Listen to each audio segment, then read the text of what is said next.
Kembalikan kenyamanan rumah kamu dengan air freshener Deosense.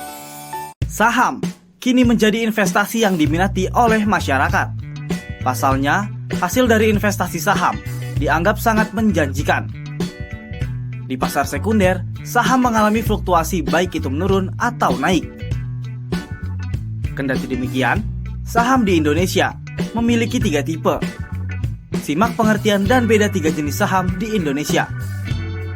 Pertama yakni saham biasa atau common stock. Saham biasa merupakan bukti kepemilikan pemegang saham terhadap suatu perusahaan. Pemegang saham biasa memiliki hak yang sama dengan pemegang saham lainnya, termasuk hak suara dalam rapat umum pemegang saham untuk mengambil keputusan mengenai pengurusan perusahaan. Jika terjadi likuidasi, pemegang saham biasa berada di urutan terakhir dalam pembagian aset perusahaan yang tersisa. Kedua yakni saham preferen.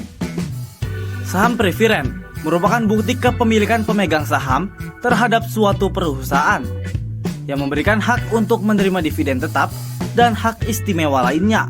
Dividen saham preferen bisa bersifat kumulatif atau non-kumulatif.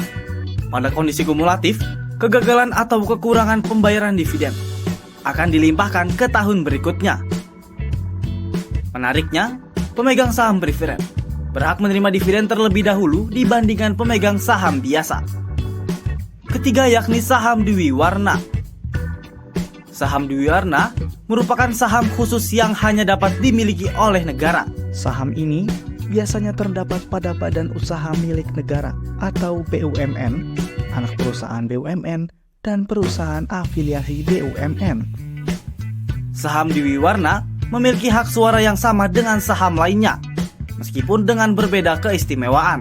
Salah satunya yakni rapat pemegang saham tidak sah jika tidak dihadiri oleh pemegang saham dwiwarna. Itulah ketiga tipe saham yang terdapat di Indonesia. Patut diketahui juga, harga saham terbentuk oleh permintaan dan penawaran yang dipengaruhi oleh kinerja perusahaan, suku bunga, inflasi, nilai tukar, hingga kondisi sosial dan politik.